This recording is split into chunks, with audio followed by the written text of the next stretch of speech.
Moonshine Jesus, behind the sky. Moonshine Jesus, baby, alright. Moonshine Jesus, a surprising delight. Moonshine Jesus, won't you shine a light? Hello and welcome to the Moonshine Jesus Show. You're joining us for our Distilling the Gospel episode. This week, David, we're doing Mark chapter 9, verse 30 through 37. And I hope that you're as excited about this as I am. Well, I'm here to do what I always do, and that's to burst your bubble. You BB. BB. Yeah, okay, so we got this text. Yeah, we do. Hey, I have a question. What you gonna do with it? I'm wondering if you would be okay with us just throwing away the first two lines. The first three, actually, 30 through 32. Let's just ignore those. I mean, I guess I was actually going to suggest. I'm completely kidding. I was going to suggest we do the other thing and actually back it up a little bit. Oh, really? Yeah, because if you back it up a little bit, right, you see why they were arguing about who was the greatest. Because none of them could cast out the spirit that they were like trying to cast out. And so, of course, like when you fail at something, the first thing you're going to do is start bickering with your best friends about how you're actually better than them, even though you all suck. That's exactly right. We all failed, but at the same time, I'm pretty good. I mean, you could have done it. You got to admit that I'm good at this kind of thing. You've seen me do it before. If you hadn't gotten in my way, I could have done it. That's right. I was doing fine, and then you said those words, and they were the wrong words, and it'd have been good. But you screwed the whole thing up. Just like David does with the Distilling the Gospel every freaking time. No. Yeah, that's kind of what I think is going on when they're arguing, because they're clearly not doing it within earshot. Like Jesus is like taking over, like I'm going to cast out the spirit. You guys suck, and then like they're going to Galilee, and like they're all in the back huddled like arguing amongst themselves. And I love this image of Jesus walking off by himself and all of the disciples arguing, because it's like this perfect picture of what the church is actually all about. Right. It's all the disciples in the back. That's exactly right. While Jesus is up there doing something completely different. That's exactly right. Well, I was just basically hoping we could throw out the part where Jesus is a soothsayer and sees into the future and goes, the Son of Man is to be betrayed by human hands and will be killed, and in 3 days he'll rise again. And See, now I have a slightly different take on that. I don't see him as a soothsayer there. Yeah. I see him as that has become his understanding of the role that the Son of Man has. And then we saw him in a couple of weeks ago. He's decided to take on that role as the Son of Man. So less about a soothsayer, but more about like him understanding what the identity of the Son of Man is. Right. No, I completely believe that he thought that that's the road he was on and that's what he was going to be doing. But the way that it gets recorded and the addition of the 3 days and he'll rise again, the Son of Man must pull out his crystal ball. That's right. It all has this very soothsayer and it feels a lot like some of it was written into after the fact, that I'm getting this image of the all great and powerful Oz. Do not look behind the curtain. Ignore the man behind the curtain. Well, that's funny because I had a picture of Mickey Mouse in his Fantasia robe with the big pointy hat and the swirls of water going around. But I love this. I love this verse 32 though. They didn't understand what he meant, and they were afraid to ask him about it. And that also leads to their argument. Is like this being afraid to ask questions. Like that could be a really powerful move. Like when you're afraid to ask your questions, you're going to wind up arguing about everything because you're not being honest about what you don't know and understand. Yeah, not just arguing about everything, but when you're afraid, one of our human instincts is to kind of puff up and get like, I'm important. Right. When you don't want to ask the question. Right. So there's that going on here too, is this kind of puffery of being afraid and feeling like you need to make yourself better somehow. So you argue about who's the best. You're going to direct your music minister to play Puff the Magic Dragon, right? The Magic Dragon. Yeah. If I was in Colorado, I just might. Sorry, couldn't resist. All right, so we like this idea of them being afraid to ask and what that means. We like the idea of them not being able to do something, and this idea of their arguing about being the greatest comes from their feelings of inadequacy. Right, both from what they weren't able lot. to do and their fear to ask questions. So you can write a whole bunch about our sense of inadequacy in spirituality and how that creates a kind of a toxic environment, because that leads directly to what Jesus is talking about. Exactly. Jesus is actually saying, become inadequate. Right. Be inadequate. Exactly. That's how you become great, is by saying, I am inadequate. I have limitations. And by embracing that and being okay with that, that's how you walk in the way of Jesus. Right. And it's also what Jesus is doing here. I mean, I think that's the continuation of the thought we were on. Sure. But then that naturally moves into part of what Jesus is saying here is making an argument for the need for full equality, because he's saying, reduce yourself to the least common denominator. Put yourself in that space, because if we all do that, equality happens. Those who are hungry are fed. All needs will be met if we can reduce ourselves to that point, rather than the puffery of how important I am. Right. You can absolutely read the entire Gospel of Mark as a polemic against the 12 and the leaders of the early church. Absolutely.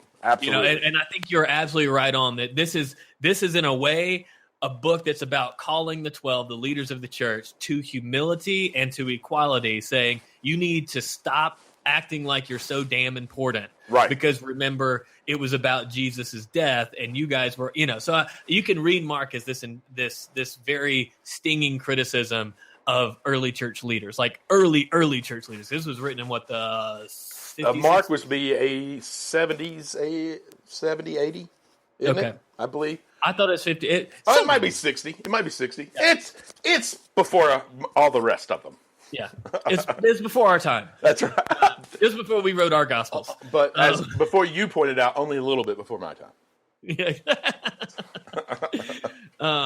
So I think that's a pretty interesting move there, to read this as inadequacy and puffery, and also as a critique of how the early church might have been led. Yeah, and your kind of modern day context is to use it as a lens to say, so when you look at all these folks who are talking about how big and powerful they are and how important they are, start considering what might be behind that and what might be a healthier position of moving to servant to the least of these, or as I was saying, I hate the word least, but kind of a least common denominator.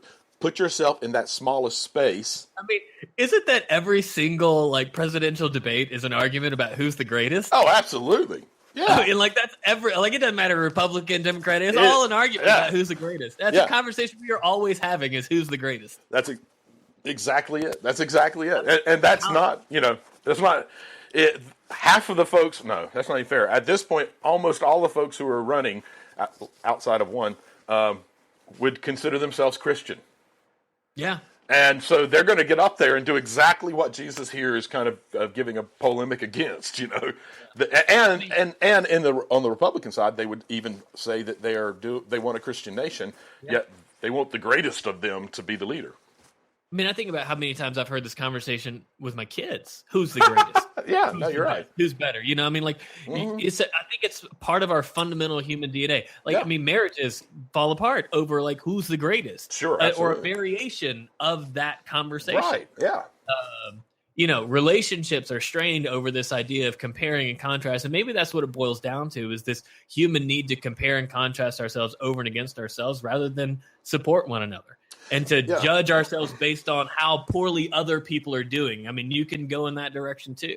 Yeah, no, I completely agree. I think I feel good about myself because your life sucks more than mine. Exactly. That's a very American thing. Hey, there but for the grace of God go I.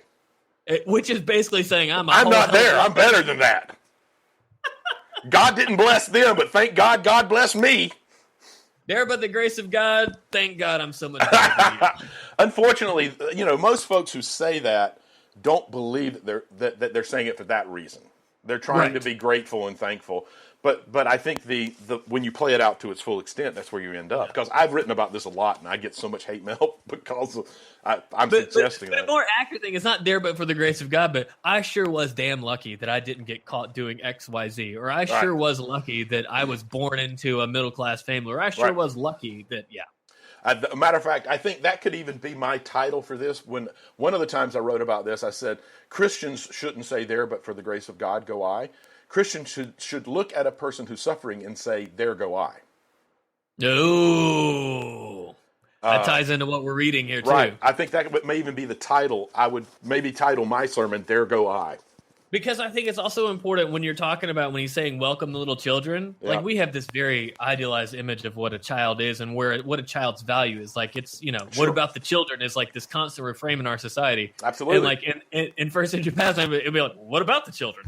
Like, who gives a crap about them? Oh, don't worry about the kids. We got a table over there for them. Push them over there. Like children were non-people. Like they really weren't people. It's interesting.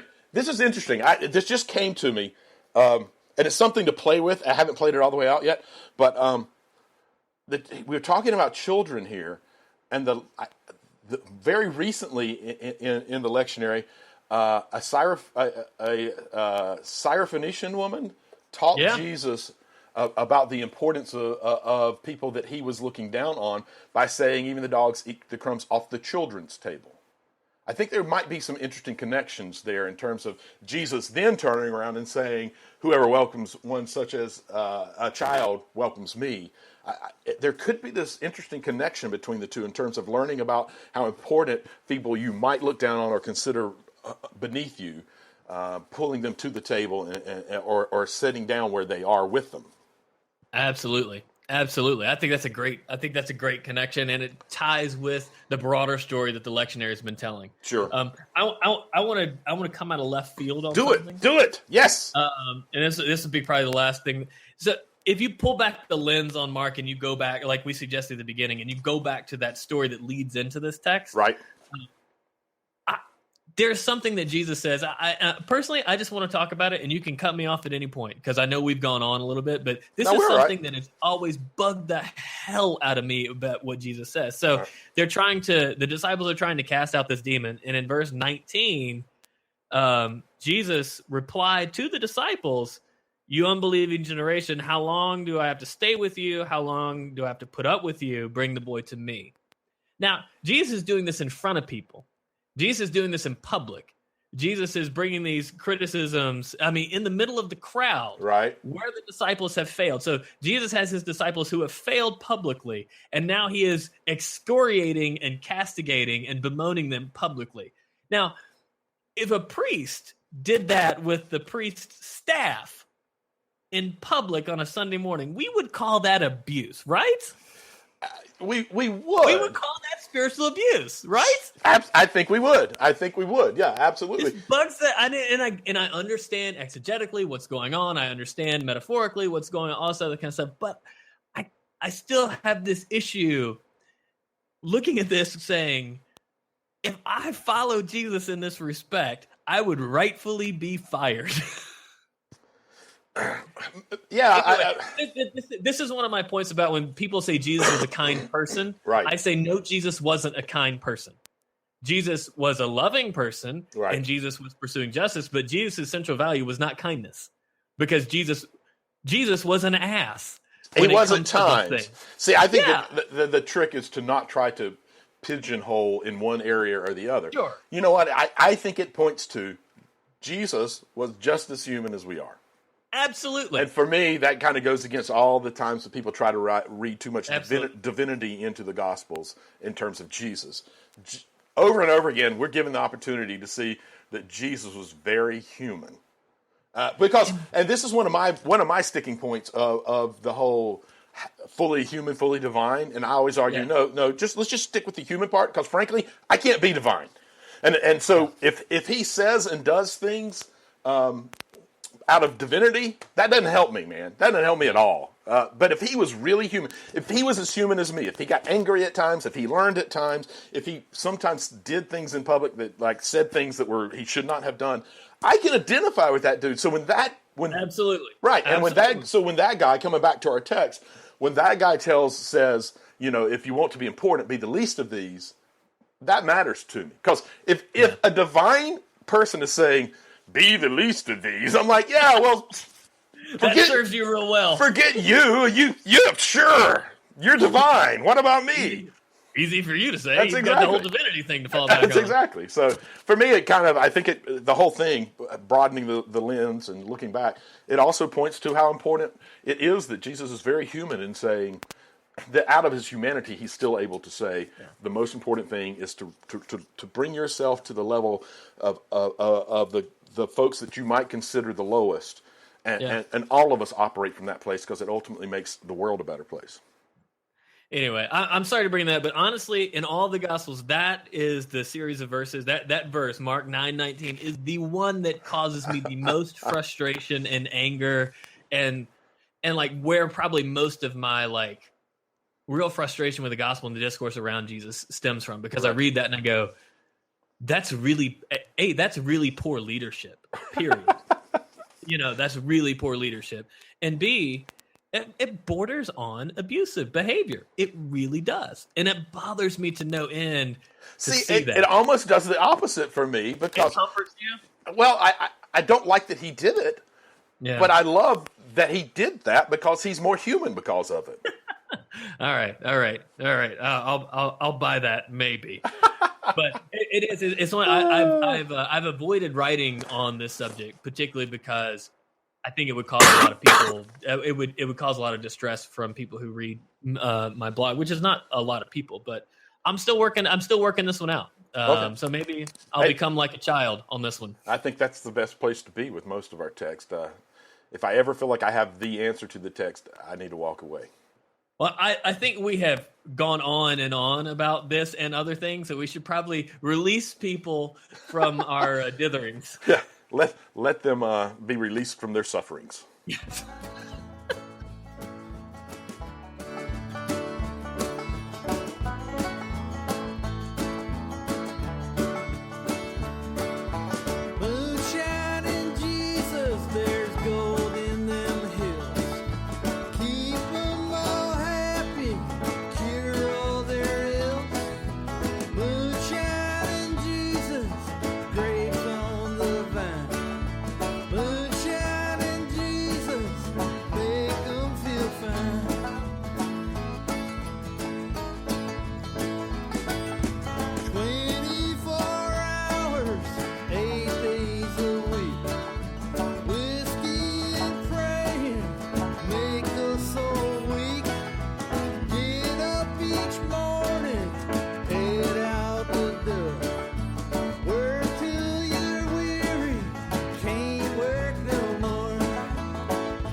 Go to heaven, your liver to hell. Your mind can't believe that they planned this so well.